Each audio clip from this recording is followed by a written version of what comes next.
Have you ever felt like you're constantly switched on, trying to juggle work, family, and everything in between? It's a common feeling. With our phones buzzing and emails piling up, the line between our professional and personal lives can get incredibly blurry. We see others online who seem to have it all figured out, and it's easy to wonder, what am I doing wrong? But here's the secret.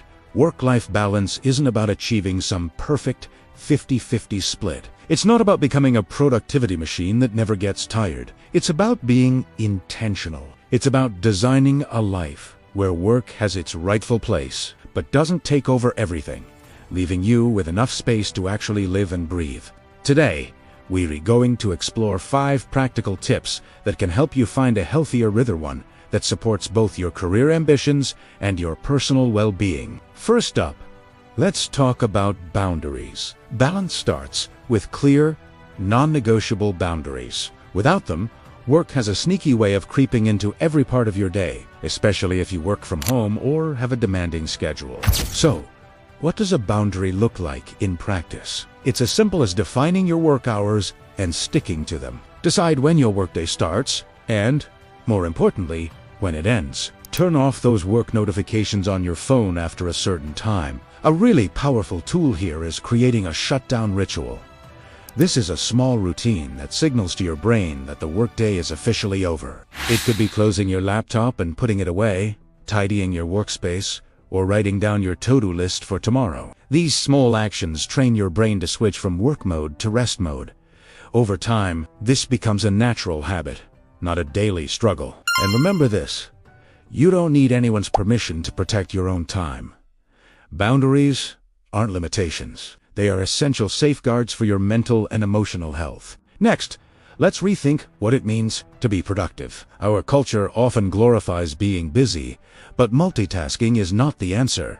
In fact, it's usually counterproductive. When you try to do too many things at once, you scatter your focus, make more mistakes, and end up feeling exhausted without making any real, meaningful progress. A much better approach is to prioritize, not multitask. At the start of your day, identify just 2 or 3 top priorities.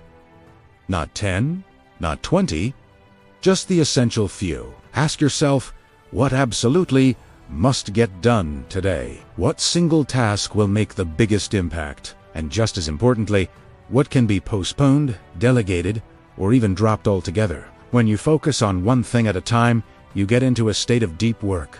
You've not only finished tasks faster, but the quality of your work improves dramatically. True productivity isn't about cramming as much as possible into your day. It's about doing the right things with focused intention. It's about quality over quantity. Our third tip is a game changer.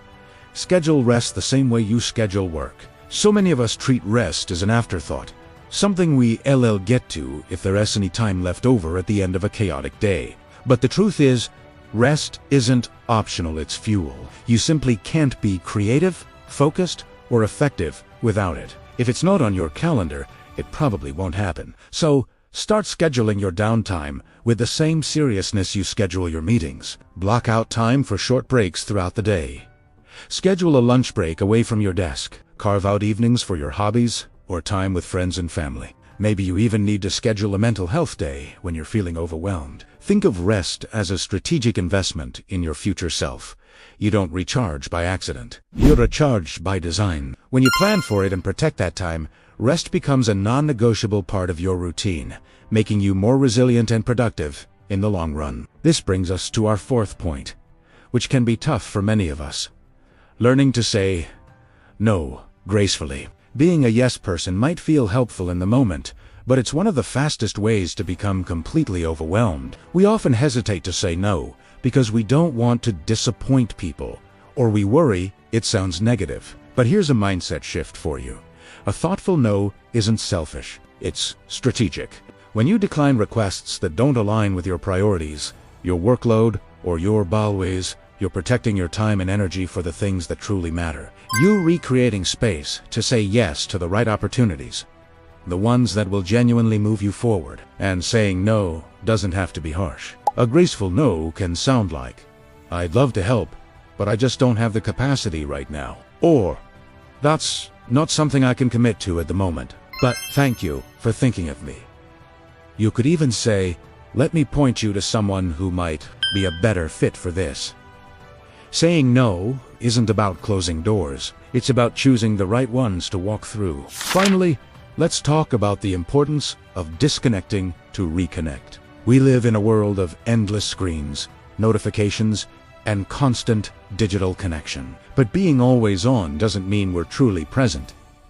In fact, it often does the opposite. Sometimes, the most powerful thing you can do for your mind and your relationships is to intentionally step away from it all. Create small, daily moments of disconnection. This doesn't have to be a week-long digital detox. It can be as simple as taking a 10-minute walk without your phone. It can be eating a meal with your loved ones, with no screens at the table. It could be dedicating time to a hobby that completely absorbs you, whether it's painting, gardening, or playing an instrument. These small moments of unplugging help you reconnect with yourself, your creativity, and the people around you. When you take time to detach from the constant noise, you return to your work and your life with more clarity, perspective, and resilience. Ultimately, work-life balance isn't a one-size-fits-all formula. What works for one person might not work for you. The goal is to experiment and find the routines, boundaries, and habits that create a sustainable rhythm for your unique life. A rhythm that allows you to be fully engaged and successful in your career, while also having a rich, fulfilling personal life.